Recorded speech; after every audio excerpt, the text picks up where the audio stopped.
Okay, so Be'ezras Hashem, what we're going to be starting with tonight for the foreseeable future, hopefully it could be 3 days. We're going to hopefully learn a piece of Zohar, or there'll be a recording of a piece of Zohar for as long as Eretz Yisrael and the defense forces of Eretz Yisrael are in battle, and as long as Klal Yisrael is under existential threat. Not that we're not always under existential threat, but there are times where it's more abundantly clear. And the reason that I wanted to try and learn the Zohar HaKadosh is because the Zohar HaKadosh, like other Svarim, it provides information. Like other Svarim, it provides content. It contains entryways into Pnimiyas HaTorah, into Chitzonius HaTorah. The Zohar HaKadosh we've spoken about in a previous series on the Zohar, that the Zohar is a beautiful masterpiece that addresses every part of the self. But tonight we're going to focus on a different element of the Zohar, which is that the Zohar Kadosh is a place of safety. The Zohar Kadosh is an Ir Miklat. It's a place where a person runs to when they're being chased by something. It's compared by the Zohar Kadosh itself in the self-awareness as the Teva of Noach, which is the place that a person goes when there's a Mabul in the world, specifically the Bilbul that comes about with a Mabul, where there's overwhelming experiences that, aside from the difficulty of dealing with experiences, there's the double difficulty of dealing with the bilbulim that come along with the experiences, which are very often, as Rabbi Nachman would say, when it comes to the observer of an issue, a far greater issue than the knowledge that something took place is the bilbulim and the doubts that we experience as a result of knowing what has taken place. Now, with regards to the Kedoshim and to the Tahirim, who are Moiser Nafsham HaKadushas Hashem at every moment for Binyan Klal Yisrael, for Binyan HaGeula, that's a different story. We can't speak about Kedoshim. We don't really have a shaykhis to their space. That's a little bit higher than we can possibly ever grasp. But for ourselves as observers, what we need to ensure is that we don't get too caught up in the mabul, both in the mabul of information as well as the mabul of bilbulim, of being caught up in not knowing what is what and ultimately making conclusions about what is what without really having information. And ultimately, the simple truth of what is we come to a place, God forbid, of considering the fact that maybe God is not in control.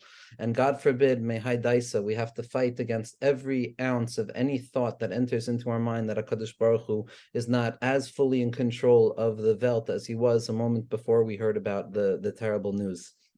The book of the Zohar is a Tevas Noach that a person enters into in order to be saved from the raging waters that are going on the outside. And the Ramchal, Rav Moshe Chaim Litzato, who was also a tzaddik who believed as much in Geula as he did in the Torah.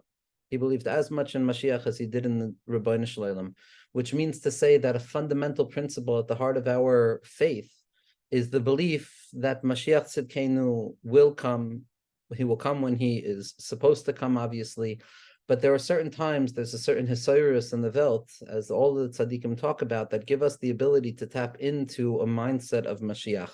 It doesn't mean that Mashiach has to come. We have no idea when Mashiach is going to come. He's going to come behesach hadas. That means that it goes above and beyond any human rationalization. But suffice it to say, there is a zman that's mesugul to be mitzape l'raglei Mashiach. And when a mabul comes into the world, when there's a mabul of something that causes bilbul, that is a time specifically where a person can start to daven for Mashiach, because as Rav Tzadok HaKohen dreamt when he was in Ishbitz, and he took this dream very seriously and he allowed it to become part and parcel of his model, was that the Mabul was really supposed to be Matan Torah. But because the world wasn't roi to receive the Torah at that time, because the Torah is compared to Mayim, instead there was an inundation of Mayim that drowned the entire world. And therefore, when there is a hisayrus of tshuva, of achdus, of tefillah, of helplessness, of all of the different things that we feel so intensely in our own most minds and hearts right now, what we have to try and do is reorient ourselves towards the hisayrus of Geula and the Eis Hazmir, Shehigil Artsenu, and the awakened nature of desiring redemption immediately now. Furthermore, what the Ramchal points out, and this is fundamentally significant, I believe, to any therapeutic dive into the Zohar HaKadosh, being on a teva does not get rid of the waters that are raging on the outside. A teva is there to protect the person from the waters, but it doesn't negate the waters. There's certain medicines that give a person the sense that I can get rid of the raging waters. I can ignore what I've seen. I can go back to sleep and I can ignore the reality of what's taking place. But we know that the repressed will return. It's over and over and over. And that infantile attempt to retreat into a place where nothing is wrong is no longer something we try and do. We live with what is wrong, yet we find comfort within the very fabric and texture of what is wrong. The teva is a place where a Jewish individual can find hope and find comfort and find calmness in spite of the fact that there are raging waters outside. Adarabah, the raging waters and the intensity and the fear and the lack of control and the tragedy and the suffering and the unfathomable pain that each and every person might be going through in their own minds, all of that serves to throw us even more intensely and more ferociously into the teva. So when it comes to learning the Zohar HaKadosh, in accordance with the anxiety that a person feels, in accordance with the difficulty that we feel, so too will our connectivity to the Zohar HaKadosh become, because the Zohar HaKadosh is not a book. It is a world, it is a territory that exists within the self, that when I read the words of the Zohar, this place of the Zohar HaKadosh within me is awoken. And when I read the words of Rabbi Shimon, the part of Rabbi Shimon within me is awoken. And when I hear Rabbi Elazar, of Abba, or of Yossi, all of those tzaddikim and tanaim exist within me. That's what it means when we say B'hai Safra Yafkin Megalusa Berachmim, that with this book a person will merit the drawing down of redemption from a position of compassion. Now we can look at this statement in one of two ways. When there's an ace tzara and a difficulty, I'm going to learn the Zohar HaKadosh because I know that the Zohar has the ability to awaken mercy and compassion. Theoretically, looking at the Zohar as a tool, that by learning the words of the Zohar, then I'm going to awaken Rachamim. But while that's true, we have to enter it with a moichin of Rabbi Nachman, which is that it's not a cause and effect. It's not that by learning the Zohar HaKadosh, I'm going to bring Rachamim into my life and I'm going to be mamtik the dinim in my own experience and I'm going to bring about the change that I want to see in myself as well as in the world. Learning the Zohar itself is the rectification. Bahai Safri Afkin Megalusa, the study of the words of the Zohar itself, with understanding or without understanding, the cantillation notes, the trup, the musicality of it, losing oneself in the meandering interpretations of wandering rabbis who wandered the northern territory of Eretz Yisrael, is an awakening to Geula itself. So every word of Zohar HaKadosh that we speak is going to be a Geula Sanefesh itself. But that's not enough for right now. And while this is certainly out of character for myself in terms of my own relationship to myself, I don't want to take any comfort in the words of the Zohar HaKadosh right now. I don't want to find Sipok HaNefesh in learning the words of the Zohar. I want to feel the anxiety that I'm feeling. I want to feel as displaced that I'm feeling. I want every word of Zohar HaKadosh that is heard or understood or spoken of or contemplated in any hisayrus of ahava and yira that a person has in the face of the Zohar HaKadosh, every ounce of hisayrus, every ounce of chizuk and emunah and bitachon and refuah and yeshua should be directed directly to the place that the Rebbeinu Shlalem needs it to go. And every word that is spoken, both the meandering tangents that will go on, as well as the focused utilization of the words themselves, everything should go to that place that the Rebbeinu Shlalem needs these words to go, and he should understand that the speaking of the words and the listening of the words are a direct tefillah that HaKadosh Baruch Hu should bring about geula shlema berachimim rabim b'mheira b'yameinu, and that there should be a sipok and a hefsek to any element of discomfort or tsar or anything that a person, any yid might be going through, and that no yid should feel any other ounce of pain that they've already felt, and that Mashiach Tzidkenu should arrive. And we should believe in Mashiach Tzidkenu arriving. We should know that Mashiach Tzidkenu doesn't only arrive when he arrives at any moment that we let him in. And so Be'ezras Hashem, with that intention, we're going to go into the words of the Zohar HaKadosh. Now, the Hakdamas HaSefer HaZohar, and again, we're skipping all that we can say if anybody's interested more in what the Zohar is. So there were previous shiurim about the nature of the Zohar. Right now, we're just going to go directly into the words and to try and elicit a certain redemptive perspective that might help us for the next 5 minutes or so through the words of the Zohar. Rabbi Chizkiah Pasach. Rabbi Chizkiah opens up. Pasuk says, Kishoshana ben hachoichim, Kishoshana ben hachoichim, like a rose amongst the thorns. Man Shoshana, who is the rose? Da Knesset Yisrael. This rose that exists amongst the thorns, this is Knesset Yisrael. So the domestic Eliezer, the son of the Commander Rebbe, asks, why is it Rabbi Chizkiah that opens up the Zohar HaKadosh? Like we said, the Zohar HaKadosh is a weapon that a person runs to in a moment of difficulty. And if you look at the word Chizkiah, you find the words Chazak Yud Kei, that there's a chizuk that a person is lurking for. If I'm looking for chizuk from Rashbi, Mi shemamin beRabbi Shimon bar Yochai yesh lechizuk beRabbi Shimon bar Yochai. Mi shemamin beRabbi Shimon bar Yochai yesh lechizuk beRabbi Shimon bar Yochai. Someone who has a belief in Rabbi Shimon finds strength in Rabbi Shimon. The entire inyan of Rabbi Shimon is to give strength b'shasat chak. Kedai lismoich alav b'shasat chak. If it was only me and my son, says Rabbi Shimon, we would be enough to be poiter es koil ha'olam min hadin. We would have the ability to remove all severity from the world. Rabbi Shimon is a gans inyan of hamtakas adinim. Rashbi, Besari, the ability to elevate from within ourselves, the light that is concealed within us, and in any situation, that's the light of Rabbi Shimon bar Yochai, that's the light of Meron. Mishi yesh lo kesher l'Rabbi Shimon yesh lo chizuk l'Rabbi Shimon. And so we see that the entire Sefer Zohar is a book of chizuk. It's to be machazik yidin in galus. It's to be machazik yidin when they find themselves adarab in a stronger form of galus, which is when galus invades geula. Chavalim naflu li b'neimim, difficulty and struggle have fallen and befallen me in a place of redemption itself, into Eretz Yisrael. So we're in need of chizuk. The entire world is in need of chizuk. The amudim of the olam are mitmotate. They're stuttering right now, and the world needs chizuk. So therefore, the Zohar Kadosh opens up with Rabbi Chizkiah. But it's not only chizuk, but it's a chizkiyah. It's a chizuk that comes from Yud Kei. Zakta the Mesek Eliezer, what is this chizuk? It's a chizuk that comes from beyond my emotions. It's a chizuk that comes from the place of chachma and bina in my mind. Yud and Kei, chachma and bina, chizkiyah, chazekiyah. The yah gives birth to the chizuk that I find. And where is that chizuk going to come from? If I look at the world in accordance with my emotional feelings, when there's a bilbul, when there's a mabul in the olam, so I'm already lost. In this situation, it's very difficult, but sometimes it's most important to operate like a Lubavitcher Chassid, to have the mindset of Mayach Shalit al Halev, that the mind at this point has to have more control over the emotions, because in accordance with our emotions, we're numb and we're in bed all day. If I'm operating in accordance with my emotions today, I'm in bed all day, ignoring all 5 of my children, ignoring my spouse, ignoring responsibility, in a state of anxiety and terror. But a person has to enter into that place of chizuk ha-moichin, where the moichin themselves give me chizuk, where I can think myself out of the twisted nature of my emotions and to develop a certain form of chizuk. That's Rabbi Chizkiah. The chizuk comes from Yud Kei. Kishoshana ben hachoikim opens up with a pasuk from Shir Hashirim, because the entire book of the Zohar Kadosh is a book of love. It's a book of love specifically in a place where love appears to have died.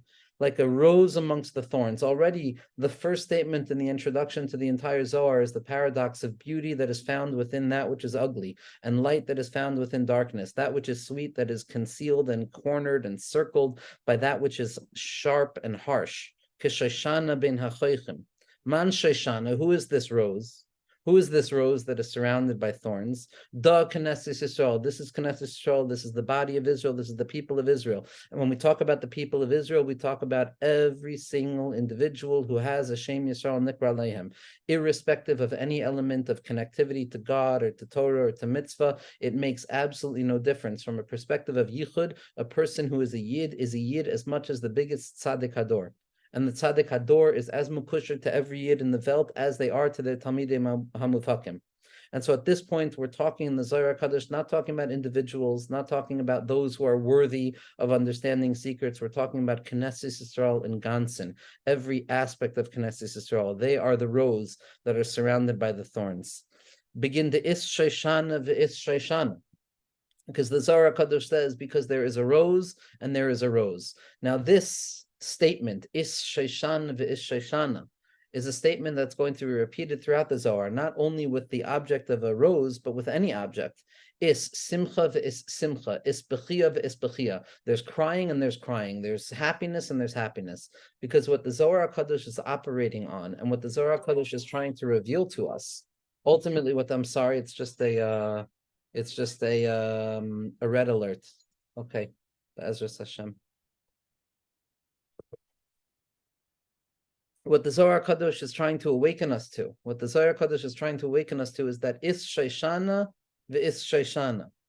There is a rose and there is a rose, meaning I can look at a rose and I can say it's a rose, but I can also look at a rose and realize that there is more than this rose that appears in front of me right now. There's a depth to it. There's a surface that calls out and says, look inside, penetrate deeply into that which rests on the surface, because otherwise we're dead.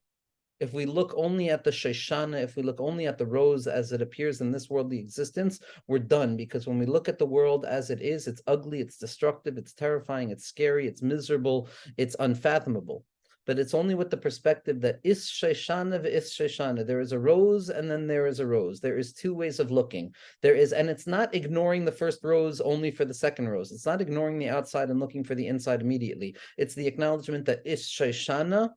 There's an external rose. I look at the world and I see what's what, and I'm overwhelmed or I'm overjoyed or I'm whatever I am. And then in that moment, I recognize that is Shoshana. There's another way of looking. There's another way of looking at this situation. Ma Shoshana. When we look at the first type of rose, which is the physical rose, in order to understand the comparison to Klal Yisrael as a rose, Di'ihu bein ha'choichim is beis soimek v'chiver. When we look at a rose in actuality, and again, the Zohar Kodesh is a book of looking at roses. It's a book of walking in the mountains of Eretz Yisrael. It's a book of the south and the north and the west and the east, of looking around at the beauty. And just as a rose is surrounded by thorns, it has two colors. It has a redness and has a whiteness to it. It has a soimek and it has a chiver. Soimek, which is oriented with gevuro, with severity, with blood, with death, with destruction. And chiver, which is associated with whiteness and purity and clarity and calmness.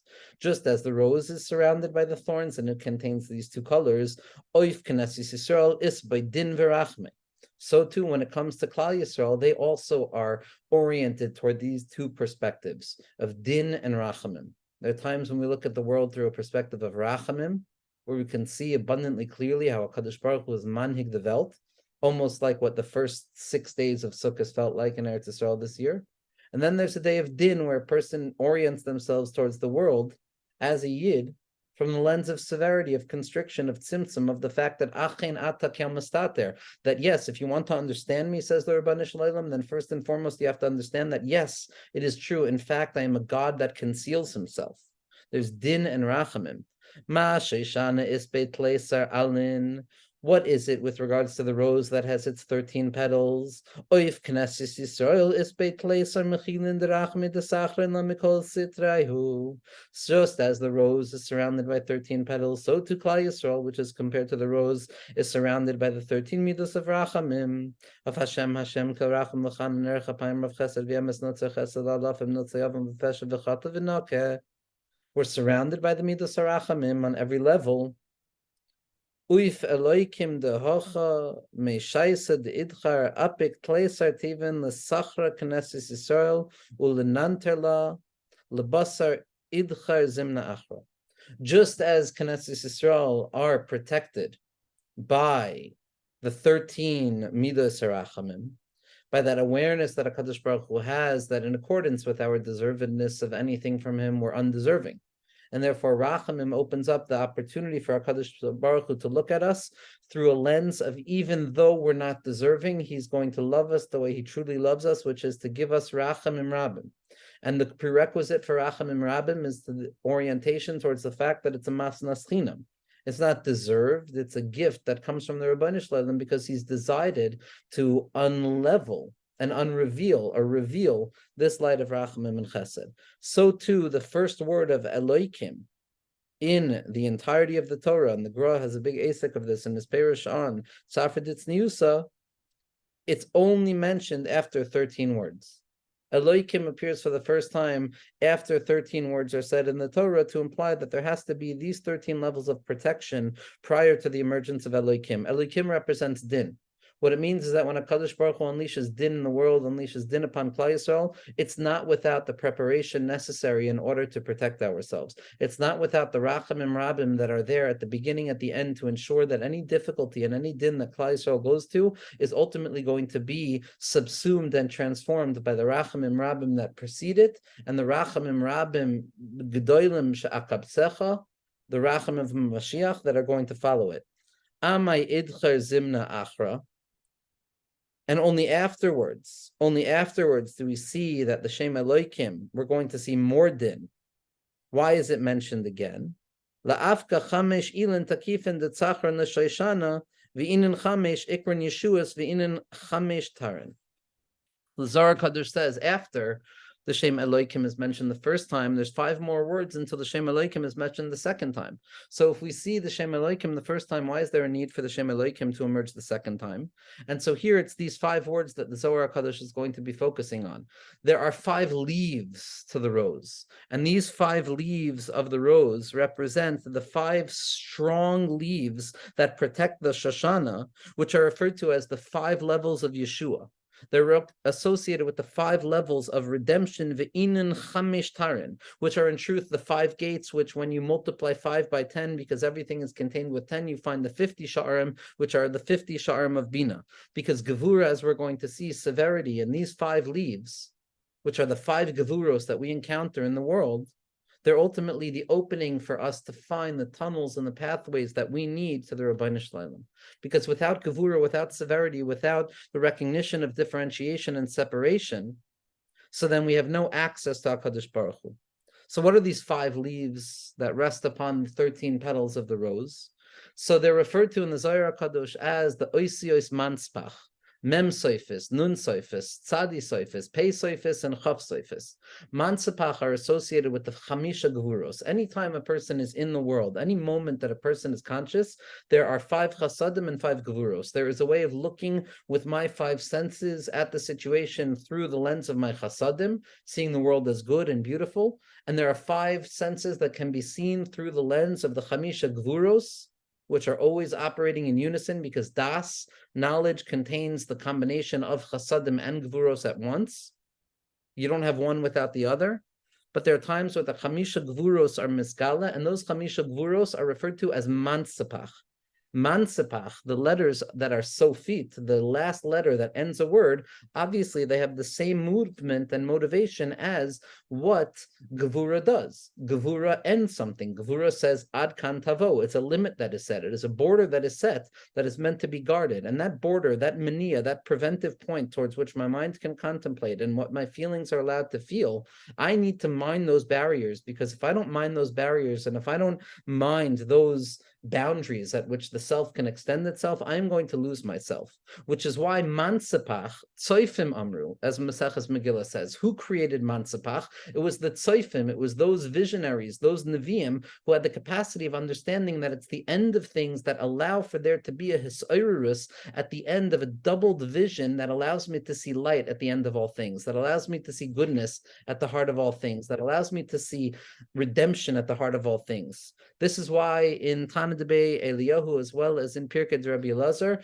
we see that all 5 letters Sofis, the Men, the Nun, the Tzadi, the Pei, and the Chaf, are all associated with a different form of Geula. The Tzadi HaSoifis, the Tz, which is associated with Tzadik, is the one that is reserved for the final redemption, because that's the one that looks most like a weapon. That's the one that represents the ability of the Tzadik to break down all of the difficulty and to reveal all of the light that's necessary. Knesset Yisrael, as harsh as those Chaychim are, as difficult as those 13 words are that lead up to Elohim, nevertheless, there's that Chamisha Gvuros, which allow me to be Mamtik Dinim B'Sharasham. Because the Zohar HaKadosh is saying that these 5 Gvuros, these Mansapach, this end of something, is also referred to as the Yeshuos, as we're going to see. How could you say that severity is Yeshua? How can you say that the end of something is the Yeshua? Because it's Bedafka, Eis Tzari Hiliakov, Mimenu Yivasheya, that it's specifically, the Ramchal says, it's in the place of difficulty to Klal Yisrael that the redemption is going to come from.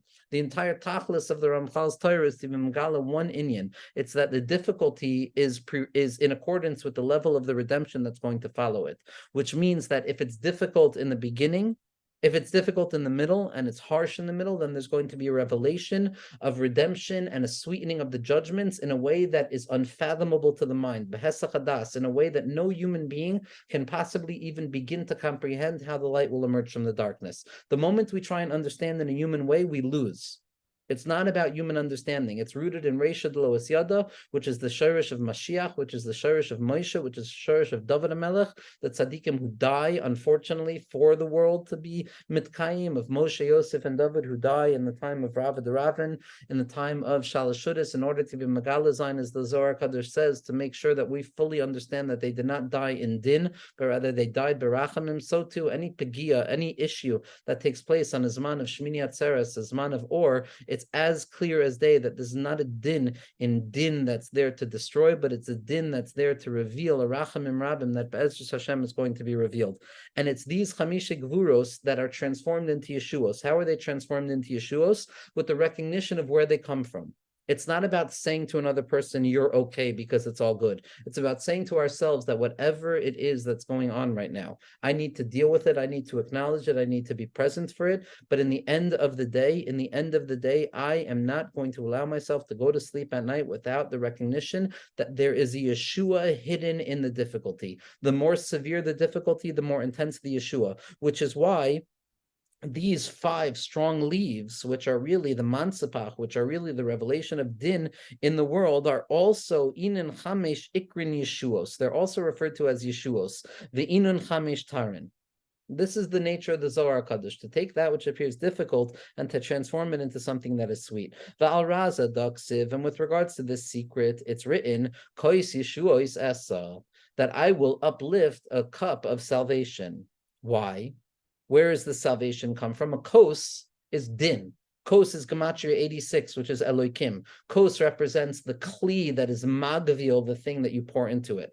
I can pour water, I can pour wine into something, but if there's no vessel there, there's no containment. It's specifically the kos that allows for containment. The kos is Gematria Elokim because it represents containment and boundaries and borders and things that create severity and difficulty in my life. But ultimately, it's this specific kos, it's the restriction and the concealment itself that we encounter, which is going to reveal the Yeshuos. Kos Yeshuos esai. I will take the kos, which is Elokim, which is Gevura, and I will reveal the Yeshua that is hidden within the kos itself. Da kos shel bracha. This is what it means to be a kos shel bracha. This kos shel bracha comes out specifically out of the concealed place.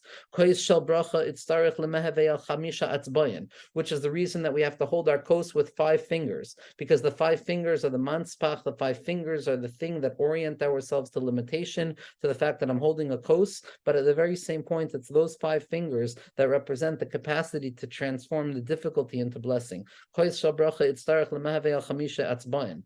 A kos of blessing has to be held with 5 fingers. Velo yasir, and no 2 hands, only 1. Kigavne de sheshana de yesve al chamish iloyin tikvin dugma de chamish etzbayin. The halacha is dedicated to the alignment between the panemius and the chitzonius, and therefore when I hold a kos, which represents my ability to transform severity and emptiness into light, I have to hold it with 5 fingers, just as the rose is sustained upon these 5 strong leaves. Vishoshana, duh. And what is this shoshana? And again, we see in the Zohar Kadosh, the shoshana is one word, but it means infinite things because everything is infinite. The shoshana, da ihu kois shel bracha. The rose is the kois shel bracha. Me Elokim tinyana ad Elokim tlisa'a chamish tevin.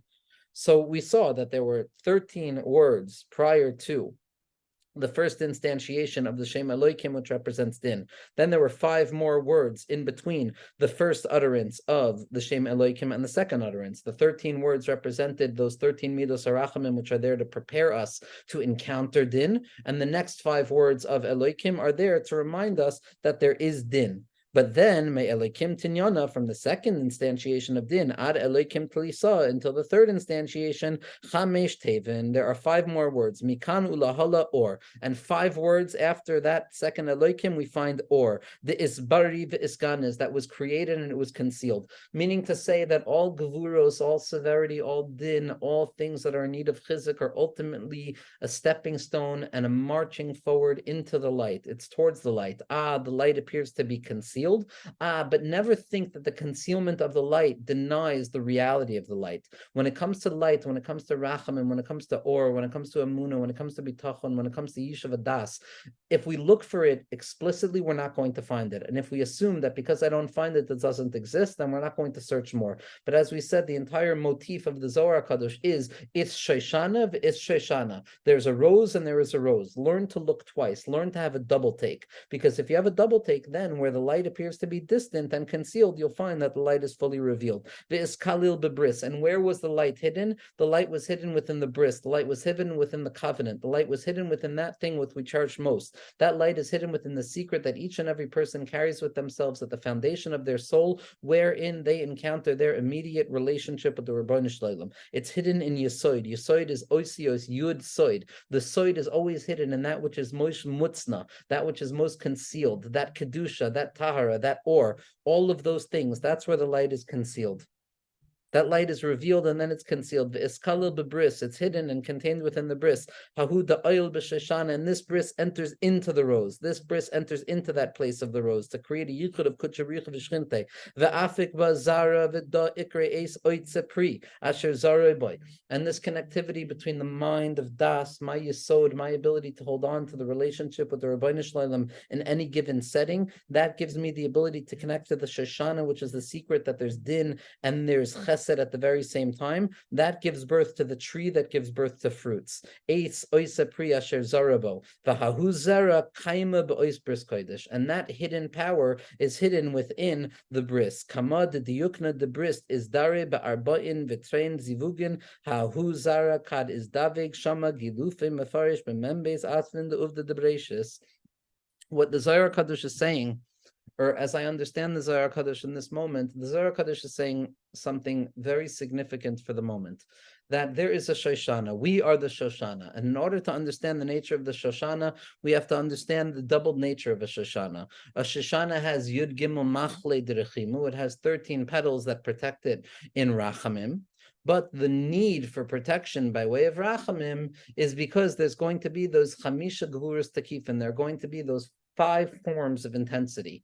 And those 5 forms of intensity, that difficulty that we encounter in the world is going to lead us to a place where we question the Yud Gimel Midas Harachamim, where what happens on Sukkot can cause a person to question what happened on Yom Kippur and Rosh Hashanah, where the din of after Sukkot, of Shmini Atzeres, can cause a person to question the Yud Gimel Midas Harachamim of Rosh Hashanah and Yom Kippur and Yemei HaTshuva. But if a person has a proper understanding of what the rose is comprised of, if a person realizes that, wait a second, the rose was never meant to be only Rachamim. The rose was never meant to be only Chasadim. By definition, Knesset Yisrael is forced to undergo the Chamisha Gevurim. By definition, Knesset Yisrael is forced to undergo those 5 Gevuros. But we have to transform those 5 Gevuros into Mansapach, where we realize that difficulty and the ending of things and severity and harshness, as it relates to us as observers of the harshness, it's our job to realize that in truth, this is motivation and a revelation towards the Chamisha Yeshuos. Kois Yeshuos Esai, when I elevate that cup, which appears to be severe, I bring it back up to the Rabbanu Shlalem and I say, Rabbanu Shlalem, I am fully aware that all severity comes from you. In that moment, there's Hamtakas Adinim B'Sharashim. And then I'm Zoichet to the Or. But the Or appears to disappear. The Or appears to be concealed.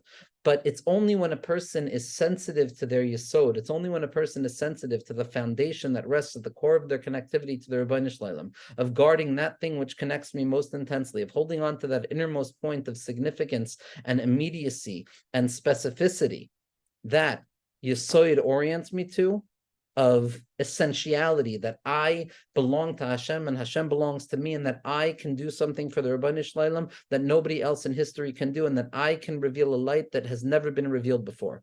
It's only when I understand the secret of the light, it's only when I understand the secret that is sown within me, in my yesod, in my sod, in my inner secret, only then can I understand the paradox of the Shoshana. That on the one hand, the Shoshana has 13 petals of Rachamim. On the other hand, the Shoshana is prepared by the 5 Midos Hadin. But only when I recognize that Knesset Yisrael is a composite of this Gevura and Rachamim, and my ability to tolerate the 2 of them together, at that point I'll be Zocha to uncover the Eitz Pri, Oisa Pri, the fact that there is a tree in this world, that the Adam Eitz HaSadeh, that is there to give birth to growth. B'derech klal, I would end this far earlier than I am right now, but I'm going to go a little bit weiter. Bereshis, in the beginning, Rabbi Shimon Pasach, Rabbi Shimon opened up his mouth, and Zak the Ramchal, Zak the Tzadikim, when Rabbi Shimon opens up his mouth, Rabbi Shimon opens up the world. So every mouth opening statement in the Zohar Kadosh is an opening of the world to draw down light and Rachamim Rabim right here, right now. Pasach, Rabbi Shimon Pasach, Pasuk says, V'hanitzanim niru ba'aretz, and the growths were seen in the land. Hanitzanim da uvda de Bereshis, the nitzanim, that growth orientation that's appearing in the land is the Maisa Bereshis. Niru ba'aretz, are seen in the land. Emasai, when are they found in the land? B'yom shlishi, on the third day of creation. Dechsiv v'toitze haaretz kidin niru haaretz. Again, on that day when the vegetation and trees are grown, that's where the growth is going to be found in the land. It's preceded by Yom Sheni of separation and difficulty and suffering and machlokas, and there's no goodness at all whatsoever. That's the process. There's a suffering that's prior to the growth.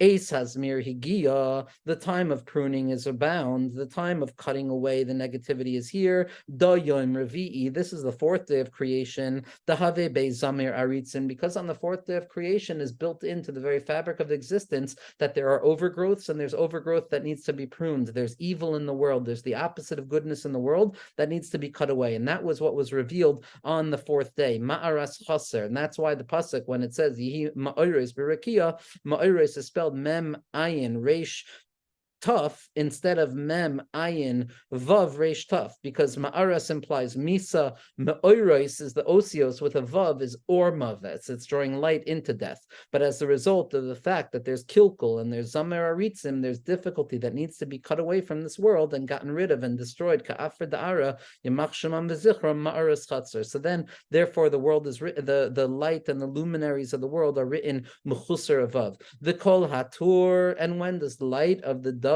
come about? When does Kol HaTur, which is a Hisayrus to Mashiach, come? Da Yom Chamishi. This is Thursday. Dechsiv Yishritzu Hamayim Lema'eved Toldos, because the entire nature of the sea, the entire nature of the fish, the entire nature of Lavyasan is light of Mashiach, is light of the Tzadikim, and after the difficult day of Wednesday, we give birth to the pleasant day of Thursday. And again, we have in this second process of the Zohar the very same alignment. First and foremost, the Zohar Kadosh tells us that the rose is beautiful.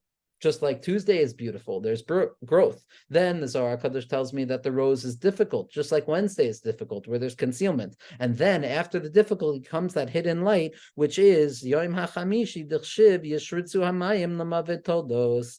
Nishma, when is it going to be heard? When is it going to be heard? When is it going to be heard? When is it going to be heard? The Kol HaTor Da Yom HaChamishi D'chshiv Yishritzu Hamayim L'Mavet Toldos Nishma Da Yom HaShishi. It's on Erev Shabbos in the 6th millennia that voice is heard. D'chsiv nasa adam. Human beings are the only ones who are able to hear the Kol HaTorah. Human beings are the only ones who are capable of listening with their inner ear to what they're seeing and what they're hearing. Asid lemikdam asiya l'shmiya. The reason the human being was created was because there was going to be a time in Matan Torah where we would place precedence over action. The Maisa is the Iker over understanding, which means that in order to be someone who is Ma'orer the time of Mashiach, we need to enter immediately into the Moichin of Nasav and Ishma, as we see in this land more immediately than anything else. This is a land of Nasav and Ishma. We saw in Yontif people getting into their cars, going off to protect Klal Yisrael. What family they were leaving, it didn't make a difference. It's Nasav and Ishma. That's the secret of Nishma Da Yom HaShishi, that in Eretz Yisrael, a person has the capacity of hearing the Kol HaTorah. D'chsiv, as it's written, Nasa Adam.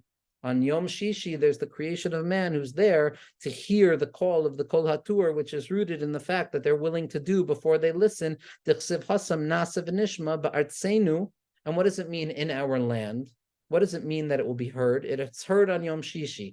Hearing it is the avodah of Mashiach ben Yosef. It's the preparation that we find in the struggles of exile to find comfort. But ba'artzenu, in our land, the redemption in our land, da Yom HaShabbos. This is the day of Shabbos. The Ihu Dugmas Eretz HaChaim, because Shabbos in time is like Eretz Yisrael in land. She'ul Olam Haba, which is the world to come. Olam HaNeshamos, the world of the soul. Olam HaNechamos, the world of comfort. Olam Haba, Olam HaNeshamos, Olam HaNechamos. Hanitzanim ilu inun avon da alu b'machshava. These nitzanim, these growths that are going to be found in the land, these are our fathers, Avram and Yitzchak and Yaakov, Chesed, Gvur, and Teferes of HaKadosh Baruch Hu Kavyachol, that arose in the mind of HaKadosh Baruch Hu, V'alu ba'alma da'asiv isganus teman, and they ascended into the fact that the world to come is perpetually present in one's mind at any moment. Umiteman nafkin bignizu va'atmiru goy, neviuk shoit. And it was there that they hid themselves and they revealed themselves within the prophets. It's Yalid Yosef, Yosef Atzadik is born, V'itmaru Bey, Ayil Yosef Ba'ara, and Yosef is hidden. And then Yosef comes into the land of holiness, V'natziv loin Teman, and they wait for them, Kedain Niru Ba'aretz Iskalu Teman. At that point, the light of Yosef Atzadik is going to be revealed within the land, and redemption is going to come. The Emasai is Chazin, and when are these lights going to see? When are the lights of Avram, Yitzchak, and Yaakov, Yosef, and the Nevi'im going to be seen? B'shaisa Iskalia Keshet Ba'alma, in the time where there's a Keshet Ba'alma. Keshet can be a rainbow, Keshet can be a weapon. The Ha B'shaisa, the Keshet, the Chazei, Kedin Iskalian Inan. And at the moment that this weapon, this rainbow is revealed, so too Avram, Yitzchak, and Yaakov, and Yosef, and all of the tzaddikim are going to be revealed. Ubahi Shaisa, and at that time, Esazmir Higia, and that time of pruning away all of the ugliness and difficulty, and Yimach Shemam V'zichram will be revealed. Higia Eden, the Katzitz, Chayven Me'alma, there will be a time to undo all of the destruction in the world and destroy all of those destroyers from the world. Ammai Ishtazivu, why are we waiting so long for this? Begin the Hanitzanim Niru Ba'aretz Ve'almale Deniru. The reason we're able to wait is because we know that these nitzayim, this Avram, Yitzchak, Yaakov, and Yosef, this midos of Chesed, Gvur, Tiferes, and Yesod, this aspect of tzedakah, this aspect of shmira, this aspect of dveikus, and this aspect of giving and tzedakah, it's going to be revealed. And if they were not seen, there would be no kiyum to the world. Man makayim alma v'nirin la'avan iskalian. And what is it? What is it that gives birth to Avram, Yitzchak, and Yaakov? Here the Zohar HaKadosh reveals itself most assuredly. What is it that gives birth to these tzaddikim? What is it that reveals their power of Avram, Yitzchak, Yaakov, and Yosef? What is it? Kol Yenuke de Lion Ba'araisa. It's the voice of the young children who are learning in Torah. It's the voice of the young children who are playing around in the Torah. Begin Inun Ravin the Alma Ilah Ishtaziv.